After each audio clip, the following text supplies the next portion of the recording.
Assalamualaikum warahmatullahi wabarakatuh. Selamat pagi anak-anak. Salam sejahtera untuk kita semua. Bagaimana kabar kalian semua? Semoga kita semua dalam keadaan sehat walafiat. Amin ya robbal alamin. Kembali kita dipertemukan dalam pembelajaran daring mata pelajaran prakarya kelas 8. Pertemuan kali ini kita akan melanjutkan materi sebelumnya, yaitu materi kerajinan bahan lunak. Kemarin kita sudah membahas tentang proses produksi kerajinan bahan lunak alami dan buatan.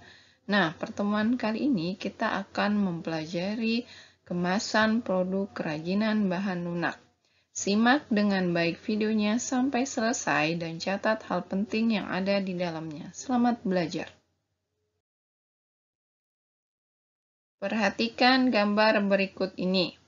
Terdapat gambar permen yang dibungkus dan permen yang tidak dibungkus. Permen yang tidak dibungkus dikerumuni oleh semut, sedangkan yang dibungkus tidak. Hal ini menggambarkan bahwa permen yang dibungkus terlindungi dari hewan seperti semut karena memiliki pembungkus. Ya, sama seperti sebuah kerajinan. Jika tidak dibungkus atau dikemas, akan mudah rusak atau dimakan oleh rayap.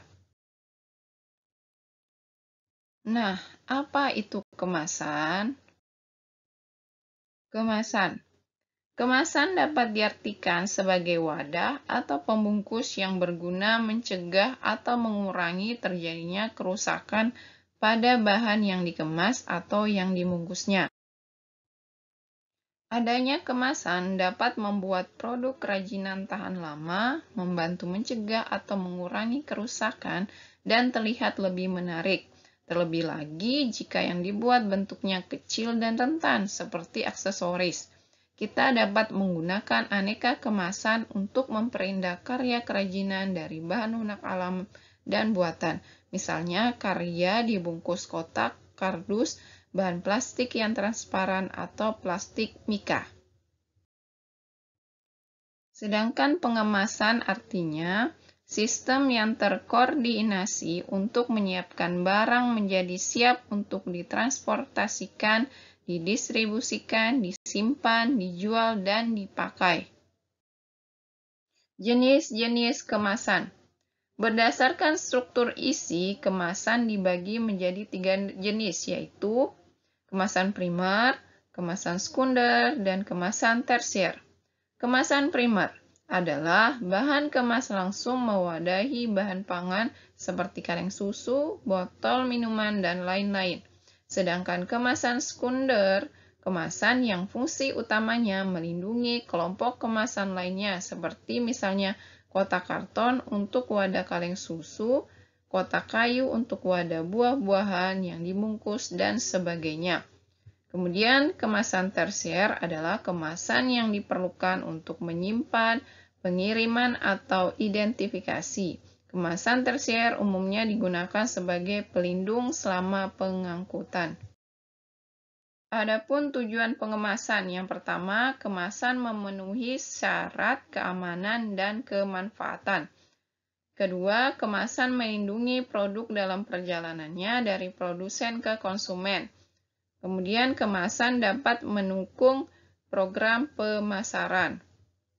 Kemudian, kemasan merupakan suatu cara untuk meningkatkan laba perusahaan. Oleh karena itu, perusahaan harus membuat kemasan semenarik mungkin. Manfaat pengemasan. Yang pertama, produk-produk yang dikemas biasanya lebih bersih, menarik, dan tahan terhadap kerusakan yang disebabkan oleh cuaca.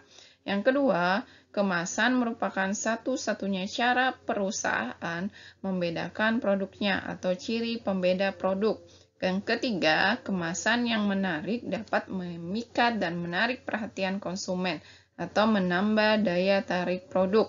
Yang keempat, kemasan dapat menambah nilai jual produk. Jenis bahan kemasan. Yang pertama, kemasan kertas, kemasan kayu, kemasan plastik, kemasan kaca, dan kemasan logam. Kemasan kertas. Kemasan kertas merupakan kemasan fleksibel yang pertama sebelum ditemukannya plastik dan aluminium foil.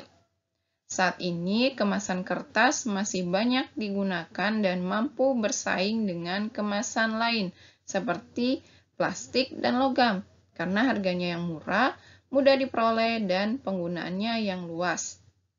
Kelemahan kemasan kertas untuk mengemas adalah sifatnya yang sensitif terhadap air dan mudah dipengaruhi oleh kelembaban udara lingkungan. Berikut contoh kemasan kertas. Selanjutnya, kemasan kayu. Kayu merupakan bahan pengemas tertua yang diketahui oleh manusia dan secara tradisional digunakan untuk mengemas berbagai macam produk padat seperti barang antik dan emas, keramik, dan kain. Penggunaan kemasan kayu, baik berupa peti, tong kayu, atau palet, sangat umum di dalam transportasi berbagai komoditas dalam perdagangan internasional. Pengiriman produk kerajinan seperti keramik sering dibungkus dengan peti kayu agar dapat melindungi keramik dari resiko pecah. Dalam mendesain kemasan kayu diperlukan proses alternatif dan bahan-bahan teknik yang tepat untuk membuat kemasan yang lebih ekonomis. Contoh kemasan kayu. Kemasan plastik. Kemasan yang paling banyak kita temui adalah kemasan plastik. Beberapa jenis kemasan plastik yang dikenal adalah polietilen, polipropilen, polyester, nilon, dan vinil film. 60% penjualan plastik yang ada di dunia menggunakan kemasan plastik polistiren, polipropilen, polivinil, chloride, dan akrilik. Produk kerajinan banyak menggunakan kemasan plastik jenis akrilik. Beberapa sifat akrilik adalah kaku dan transparan, penahan yang baik terhadap oksigen dan cahaya. Titik lubernya rendah. Akrilik banyak digunakan sebagai bahan pelapis untuk bahan kertas dan dahulu digunakan untuk gigi palsu dan kacamata. Berikut contoh kemasan dari bahan plastik.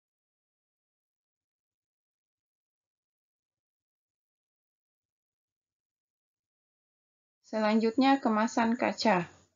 Kaca merupakan bahan yang terbuat dari pasir silika dan soda abu.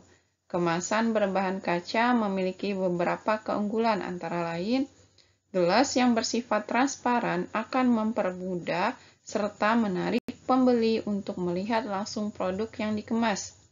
Bahan kaca atau gelas bersifat kokoh atau keras, tahan tekanan dan tahan panas, sehingga sangat tahan terhadap pengaruh dari luar.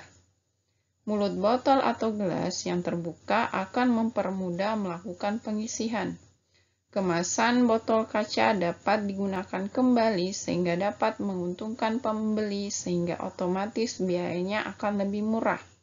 Namun, kemasan gelas atau kaca juga memiliki kelemahan seperti berat dan kurang praktis untuk dibawa-bawa dan mudah pecah sehingga perlu kemasan luar untuk melindunginya.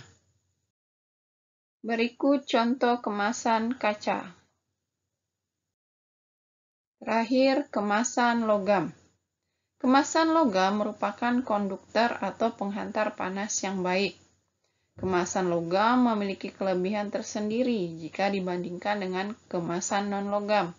Antara lain dapat ditempa dan dibengkokkan dalam keadaan padat jika dipanaskan dengan suhu tinggi.